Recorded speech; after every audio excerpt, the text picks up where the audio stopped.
Après Séguéla la semaine dernière, c'est Bondoukou qui a accueilli ce mercredi un conseil des ministres délocalisé.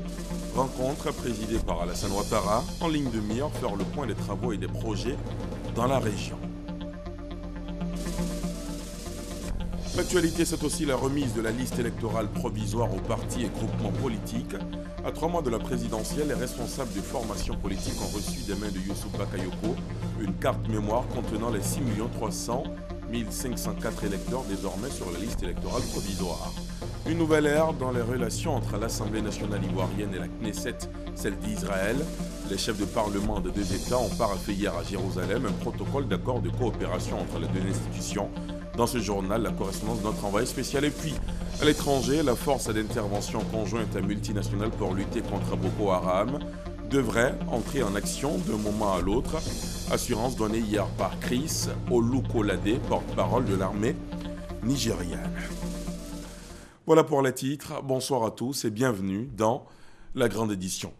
Au sommaire également, EcoPlus, ce soir on s'intéresse à l'exploitation du diamant ivoirien, entre relance de l'activité et reconversion des exploitants, un sujet à suivre dans un quart d'heure. Après Séguéla la semaine dernière, c'est Bondoukou qui a accueilli ce mercredi un conseil des ministres délocalisé. Rencontre présidée par Alassane Ouattara pour accueillir l'équipe gouvernementale. La ville située dans le nord-est ivoirien a fait peau neuve. Notre envoyé spécial, Alvor Assa, fait état d'un enthousiasme à Bondoukou à l'arrivée du chef de l'État. Déjà à l'aéroport de Bondoukou, plusieurs mouvements, associations et danses traditionnelles présents ont donné le temps de la mobilisation pour réserver un bel accueil au président de la République Alassane Ouattara.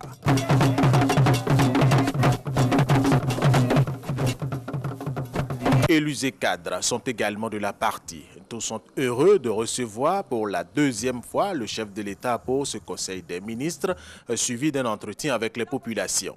Un conseil des ministres à Bondoukou. C'est du jamais vu. C'est la première fois dans l'histoire de notre région que nous accueillons l'ensemble des ministres du gouvernement pour tenir ce conseil-là. C'est une grande joie. Et je crois que le président de la République nous donne l'occasion de rencontrer tous les ministres et de poser toutes nos préoccupations. En tant que président de la République, il est venu une première fois. S'il revient une deuxième fois parce qu'il a promis de revenir faire le conseil des ministres, c'est tout à fait normal que nous soyons heureux de l'accueillir. Bondoukou, c'est la ville aux 1000 mosquées, donc on sait ce que ça veut dire. Donc en tant que croyants, nous nous sommes adressés à Dieu pour l'implorer, pour qu'il nous aide, nous soutienne dans cette tâche-là. Il s'agit pour nous de lui témoigner de la reconnaissance, cette reconnaissance d'amorcer le développement dans la région du Gontougo et celle du Boukani. Voyez-vous, déjà nous avons les prémices du développement, le goudron, le bitume qui est mis par-ci et par-là, les rues qui sont reprofilées, les routes au niveau des localités qui sont reprofilées. Alors c'est certes un conseil des ministres, mais pour nous, population, pour nous élus, c'est en fait une visite d'État. Maintenant qu'on nous donne beaucoup de choses parce que déjà nous avons des problèmes de route pour arriver ici et que nous ayons sur le plan des infrastructures beaucoup d'améliorations.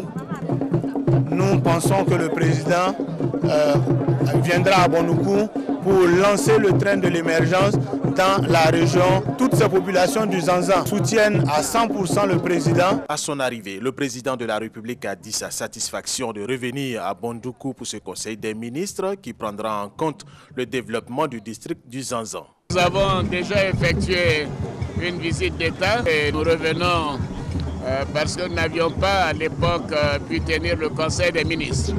Donc nous revenons pour tenir le conseil des ministres. Cela nous permettra d'écouter le préfet, de voir où est-ce que nous en sommes avec les promesses qui ont été faites sur les réalisations, nous assurer que tout cela correspond bien aux vœux des populations avant d'entamer la nouvelle phase des projets que nous voulons financer pour cette région. En tout cas, je suis heureux d'être là. Le temps est clément et la mobilisation est très forte. Et nous sommes très heureux de venir saluer les populations ici.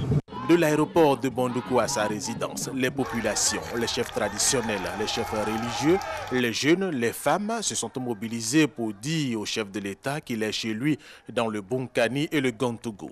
Que cette visite est consacrée au Conseil des ministres, c'est vrai, mais elle est pour eux également un moment de réjouissance, une occasion pour lui exprimer leur soutien total à sa politique de développement.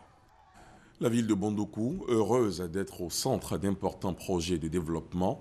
D'autres réactions au micro de nos envoyés spéciaux.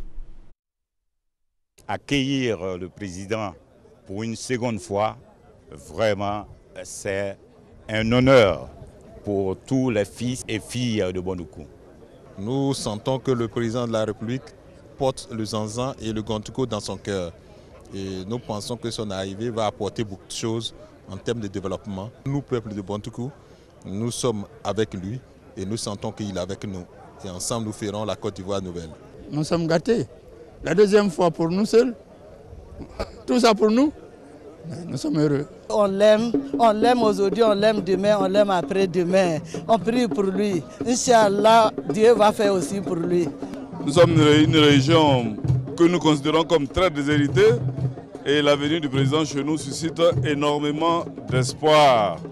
Les populations attendent que le président apporte le bonheur.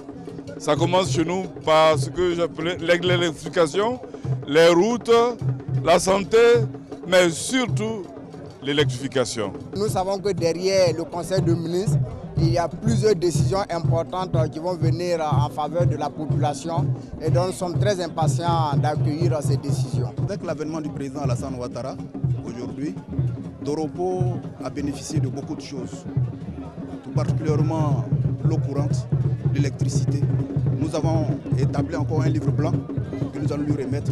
Nous sommes très fiers, contents de le revoir encore sur notre terre. Comme l'a dit le président Henri Konan Bédié, il faut soutenir le président de la République pour permettre à la Côte d'Ivoire d'aller de l'avant. Et nous, jeunes du Zanzan, nous sommes prêts. Nous sommes prêts pour soutenir le président de la République.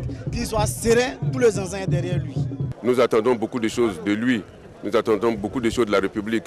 Mais je sais que il a déjà prévu beaucoup de choses pour nous et je pense qu'il le fera. Nous sommes venus de Tanda pour l'arrivée du président de la République, le docteur Alassane Ouattara. Nous sommes très contents de l'accueillir. Nous espérons que cette seconde visite permettra de faire évoluer un certain nombre de préoccupations et en particulier le programme d'électrification dans le Gantougou en général et à Kounfao en particulier. Faut-il rappeler qu'une visite d'État avait déjà été effectuée à Bondoukou et dans l'ensemble même de la région. Cependant, le Conseil des ministres délocalisés n'avait pu se tenir. C'est donc l'occasion de faire le point des travaux et des projets dans la région. Le compte-rendu de ce deuxième Conseil des ministres délocalisé en l'espace de 2 semaines, c'est avec Alvor Assa. Il a pris ses quartiers ce mercredi 29 juillet 2015 à la préfecture de Bondoukou et c'est tel que prévu conformément à l'engagement pris par le président de la République, Alassane Ouattara. Ce Conseil des ministres a comme d'habitude planché sur plusieurs sujets, lesquels sujets ont permis de prendre un certain nombre de décisions sur la marche de la nation. Parmi les décisions ayant fait l'objet de marches choisies au terme du point presse dit par le porte-parole du gouvernement, le projet de loi sur l'école obligatoire à compter de l'année scolaire 2015-2016 voulu par le président de la République. Ce projet de loi introduit donc dans les principes fondamentaux qui régissent l'enseignement dans notre pays le principe de la scolarisation obligatoire pour tous les enfants de 6 à 16 ans. L'école obligatoire, une mesure tenant donc à cœur au président de la République. Les parents qui seront réticents subiront la rigueur de la loi, selon le Conseil. L'État est tenu de créer les infrastructures, de mettre à disposition les enseignants, de créer le cadre pour permettre d'accueillir dans les meilleures conditions et de former dans les meilleures conditions tous les enfants concernés. L'État aura l'obligation de mettre en place les mécanismes d'intégration ou de réintégration, notamment des enfants de 9 à 16 ans qui sont aujourd'hui hors du système et qui devront donc être repris dans le système. Les parents auront également une part de cette obligation. Et cette obligation pour les parents, c'est tout simplement de mettre à l'école tous les enfants qui sont en âge d'aller à l'école, de veiller à leur assiduité. Et si cela n'est pas fait, il est prévu des sanctions. Donc le parent qui viole la loi pourra subir une peine de prison de 2 à 6 mois et d'une amende de 50 000 à 500 000 francs CFA. Aussi, pour avoir donné l'occasion au préfet de la région du Gontougo d'y prendre part, parce que délocalisé à Bandoukou, le Conseil a-t-il pris note des problèmes que connaît cette région. Séance tenante, le chef de l'État, comme l'a indiqué le Conseil, s'est engagé à apporter des solutions à certaines préoccupations, en l'occurrence le problème d'eau potable. S'agissant notamment de l'adduction en eau potable de la ville de Bandoukou, les décisions ont été prises pour que le plus rapidement possible les travaux soient effectués pour permettre à la population de Bandoukou et d'ailleurs d'avoir l'eau potable. Il a donc été décidé de réaliser immédiatement des travaux qui vont se chiffrer à 2,7 milliards de francs CFA, la seule ville de Bandoukou, 200 millions pour la ville de Tanda, 100 millions pour la ville de Kounfao, 125 millions pour Sandégué et 100 millions pour Transua, en tout donc 3,2 milliards de francs CFA. Le Conseil a aussi rappelé l'agenda du président de la République avant de fermer ses portes. Par exemple, la visite du 31 juillet au 1er août 2015 du président par intérim du Burkina Faso. Et sachez qu'une cérémonie de prière a été initiée sur place à Bandoukou. Le but ultime, prier pour la bonne tenue des prochaines élections présidentielles, surtout dans un climat apaisé. Le compte-rendu d'Awa Touré. La prière pour la paix et des élections apaisées en Côte d'Ivoire a eu pour cadre le foyer du grand imam de Bandoukou, El Hadj Mohamed Kolonga Timité. Une prière ponctuée par la lecture intégrale du Saint-Coran et des bénédictions. Une initiative de la mutuelle des cadres de Bandoukou qui a ainsi décidé de placer cette seconde visite du président de la République Alassane Ouattara sous le signe de la protection d'Allah. Nous sommes convaincus qu'avec les prières de nos parents, le président ira loin dans sa mission de développement, de faire en sorte que le pays, la Côte d'Ivoire, soit émergent. L'occasion aussi d'invoquer le Tout-Puissant pour des élections apaisées en Côte d'Ivoire. Demander à Dieu que ces élections viennent, soient des élections apaisées et qu'au sortir de là, nous ayons un président qui ait le soutien de tout le monde. Une façon pour les Bandougoukas d'apporter leur soutien à toutes les actions de développement du président de la République, Alassane Ouattara. Dans le même temps, la capitale du Zanzan enregistre les journées de l'administration agricole délocalisée, JAAD 2015. Après le nord du pays l'année dernière, c'est le nord-est qui accueille la présente édition. Vous le voyez sur ces images, le chef du gouvernement, Daniel Kablan-Duncan, s'est rendu sur le site de l'événement à Bandoukou. Daniel Kablan-Duncan a visité la plupart des stands établis. Vous l'entendrez dans nos prochaines éditions. Dans l'actualité également, la remise de la liste électorale provisoire aux partis et groupements politiques. À 3 mois de la présidentielle, chacun d'entre ses responsables de formation a reçu des mains de Youssouf Bakayoko une carte mémoire contenant les 6 300 504 électeurs désormais inscrits sur la liste électorale provisoire. Les précisions de Sylvie Touré. 6 300 504 électeurs. C'est le nombre d'inscrits sur la liste électorale provisoire. Des copies du fichier ont été remises aux différents partis et groupements politiques. Ceux-ci devront l'analyser et faire des observations à la CEI en vue de conférer au document un caractère consensuel. Le travail essentiel à faire n'est pas véritablement ici. Il est dans la consultation de la liste, la vérification de la liste et éventuellement le fait de nous faire connaître vos observations pour que nous puissions, s'il y a nécessité, ouvrir un contentieux. La liste électorale provisoire est déjà disponible sur le site internet de la Commission électorale indépendante. L'affichage dans les différents lieux de vote est en cours sur l'ensemble du territoire national. Une fois cette étape terminée, suivra celle du contentieux Elle s'étendra du 10 août au 2 septembre 2015. Du 5 septembre au 15, nous allons faire donc le traitement informatique pour prendre en compte les décisions du contentieux et la consolidation de la base des données élections. Et nous validerons la liste électorale le 15 septembre. La période du contentieux est un élément majeur pour la sincérité du scrutin et cela, les partis et groupements politiques l'espèrent ainsi. Moi, j'aurais vraiment espéré que la CEI elle-même se donne des moyens de contrôle de la liste électorale pour la sécuriser. Parce que quand on dit à un citoyen de faire la preuve de l'inscription indue d'une personne, ce n'est pas évident de trouver les documents de preuve. Vous en conviendrez avec moi. C'est l'administration qui peut le faire. Mais enfin, ça peut se comprendre dans le contexte qui est le nôtre. Nous constatons que le processus électoral avance conformément au chronogramme qui a été donné par la commission électorale.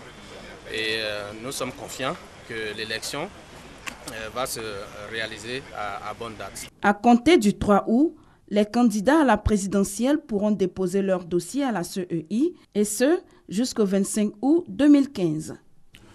La Côte d'Ivoire prend part à l'Expo Milan 2015 en Italie, un événement mondial qui est fait d'expositions justement, de rencontres d'affaires, de conférences et de découvertes de produits. Le thème principal est « Nourrir la planète, énergie pour la vie ». 140 nations, dont 43 du continent africain, prennent part à cette exposition universelle, tribune à laquelle le cacao ivoirien est mis en valeur, nous dit notre envoyé spécial à Milan, Noël Gnagno. Le chocolat, une denrée alimentaire très appréciée, très prisée même, les regards en disent long. Une attraction du pavillon Côte d'Ivoire, grande productrice de la matière première du chocolat, de la fève aux produits. L'autre attraction, voilà qui conforte le leadership de la Côte d'Ivoire dans le groupe des pays du Closer Cacao et lui permet de faire recette dans ce rendez-vous mondial. Sur les questions de la sécurité alimentaire, de la salubrité des aliments, enfin de la durabilité. Sur ces trois questions, la Côte d'Ivoire, premier producteur, 40% de l'offre mondiale du cacao, la Côte d'Ivoire prend le pari de fournir du cacao au monde et cela de façon durable, en prenant en compte la nouvelle menace mondiale, le changement climatique. On sait que entre la forêt et l'agriculture, il y a un lien étroit.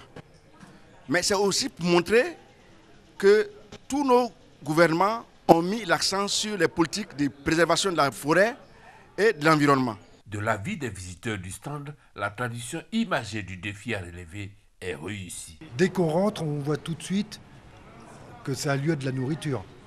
On ne peut pas louper. Il y a d'autres bungalows où on rentre, où on ne comprend pas ce qu'ils font là. Ici, on voit tout de suite à quoi on a affaire et vers quoi ça nous amène. C'est un truc intéressant pour eux parce qu'ils ne savent même pas ce qu'ils mangent, parce que c'est la première fois qu'ils découvrent le chocolat, parce qu'ils mangent, ils aiment bien, mais ils ne savent pas d'où ça provient et comment c'est planté. Ça les surprend et ils sont curieux de regarder.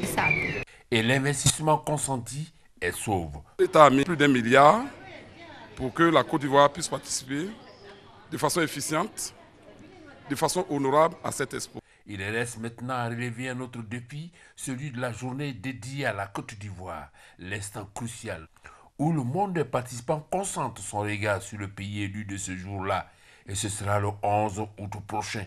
C'est ce qui vaut la présence du président Alassane Ouattara pour donner un saut particulier parce que la Côte d'Ivoire est l'invité d'honneur de cette exposition universelle 2015.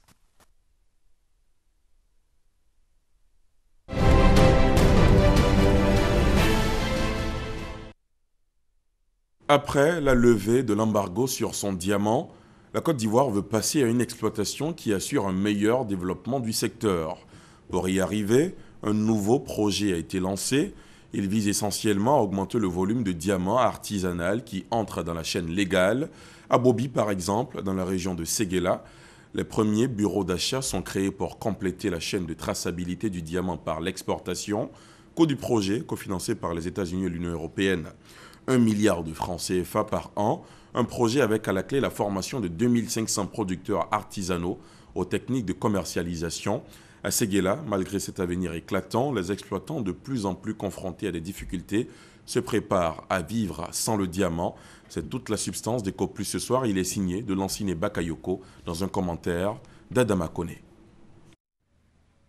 Ce gros ravin se trouve à Bobi, la capitale du diamant dans le département de Séguéla. Ce n'est pas le fait d'une érosion, encore moins l'action d'une pelleteuse. Ce trou est le fait de clandestins chasseurs de diamants. Ils ont profité de l'absence de l'État pendant la décennie de crise pour piller le gisement. Selon un rapport de l'ONU, avant l'embargo imposé en 2005, le diamant de Côte d'Ivoire atterrissait dans les ateliers de taillerie de Belgique via Abidjan. Mais après l'interdiction, le métal extrait de Bobi transitait par le Mali, la Guinée, le Libéria ou la Sierra Leone avant de se retrouver en Israël ou en Belgique. Insupportable pour le gouvernement. Maintenant, nous sommes conformes au processus de Kimberley et c'est ça qui nous permet de relancer ces activités. On a repris, comme je l'ai dit, les autorisations pour les collecteurs, pour le bureau d'achat. Depuis 2014, l'interdiction a été levée, mais l'activité peine à atteindre sa vitesse de croisière. La rentabilité de la pierre précieuse s'étant amoindrie à cause de l'embargo, de nombreux opérateurs ont dû abandonner les mines. Avant l'embargo, 25 villages du département de Séguéla exploitaient le diamant contre seulement une dizaine aujourd'hui. Mais en réalité, les exploitants qui travaillent de façon artisanale sont désormais à bout de souffle. Le diamant est très loin. Qui trouvent des moyens, des prospecteurs pour que nous montrent des sites où on peut trouver facilement le diamant.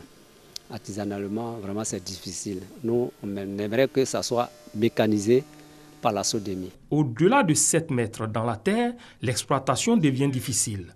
L'État qui espère relancer l'économie minière se voit bien obligé de créer les conditions de la renaissance de la filière diamantifère. Ça augure pour le futur, ça augure pour des lendemains meilleurs pour le secteur du diamant dans la région de Séguéla. Et bien entendu, si ça se développe comme on l'espère, c'est les communautés qui vont en bénéficier.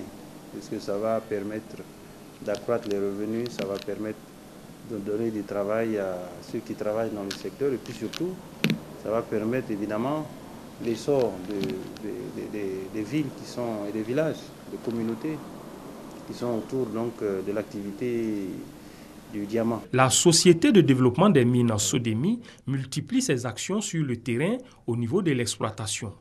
Ici, à Mamourla, les activités de recherche vont bon train. Nous sommes de l'exploration. Nous sommes venus pour découvrir encore d'autres placets, d'autres dépôts de diamants, si possible, pour pouvoir donner ça aux villageois. En cas d'indice sérieux, les sociétés coopératives villageoises seront installées pour exploitation. Mais selon les techniciens, le minerai se fait de plus en plus rare. Une perspective fortement redoutée par les exploitants. Actuellement, on n'en trouve plus. Donc nous sommes dans cette situation actuelle que nous demandons les grandes bénédictions du bon Dieu pour que vraiment ça marche. Du coup, les diamineurs se préparent à la vie après le diamant. Ils s'initient à des activités agro-pastorales. En l'occurrence, la pisciculture, la culture maraîchère, l'anacarde et le riz, à travers divers programmes. C'est le cas dans cet ancien site minier réaménagé en bassin piscicole de Diarabana. Ces étangs qui servent à élever le poisson ont été aménagés à partir de trous creusés puis abandonnés par des exploitants miniers. Cette initiative est portée par le projet Droit de propriété et développement du diamant artisanal, financé par l'Union européenne et l'USAID. Le projet a décidé, en élaborant sa stratégie, d'appuyer les groupements de femmes pour deux choses: diversifier leurs revenus, augmenter leurs revenus productifs, mais partant sur une expérience très positive qu'on a eue, on a commencé le projet pour pouvoir réutiliser les anciens sites où les trous n'avaient pas été très profonds pour les transformer en sites maraîchers ou vivriers. À Bobi, les populations locales ont produit, sous la houlette de leur sous-préfet, 500 tonnes de riz cette année, après l'aménagement de bassins environnants pour pratiquer la riziculture. Chacun a commencé à se retirer un peu pour pouvoir rentrer dans la culture. Sinon, tout le monde était basé sur le projet du diamant. Je suis basé sur la culture du riz, du niam, du patate. En attendant, ce sont environ 300 000 Ivoiriens qui vivent du diamant. La production nationale annuelle se situe autour de 300 000 carats. Depuis la levée de l'embargo, le pays a exporté plus de 6 334 carats de diamants, soit une valeur marchande de 115 milliards de francs CFA. EcoPlus est proposé par le service économie de la rédaction. Je vous le disais en titre, ce qui est annoncé pour être une nouvelle ère dans la relation entre l'Assemblée nationale ivoirienne et la Knesset, celle d'Israël. Les chefs de parlement des deux États, Guillaume Soro et Yuli Yoel Edelstein, ont paraphé hier à Jérusalem un protocole d'accord de coopération entre les deux institutions, la correspondance de Michel Digré. C'est la première fois qu'un président de parlement ivoirien est en visite officielle à la Knesset, l'Assemblée nationale de l'État d'Israël. Pour marquer d'une pierre blanche l'événement, Guillaume Soro et Yuli Yoel Edelstein ont paraphé un accord de coopération parlementaire entre les institutions qu'ils dirigent. Ils ouvrent ainsi une autre page des relations bilatérales entre la Côte d'Ivoire et Israël, relations déjà excellentes depuis plusieurs décennies. Je voulais, au nom de la Côte d'Ivoire, de l'Assemblée nationale de la Côte d'Ivoire, vraiment chaleureusement saluer le président de l'Assemblée, grâce à qui je fais ma toute première visite en Israël. Le faisant et le renoue avec la longue et ancienne tradition d'excellentes relations entre la Côte d'Ivoire et Israël, initiée par les pères fondateurs que furent Ben Gourion pour Israël et Félix Houphouët-Boigny pour la Côte d'Ivoire.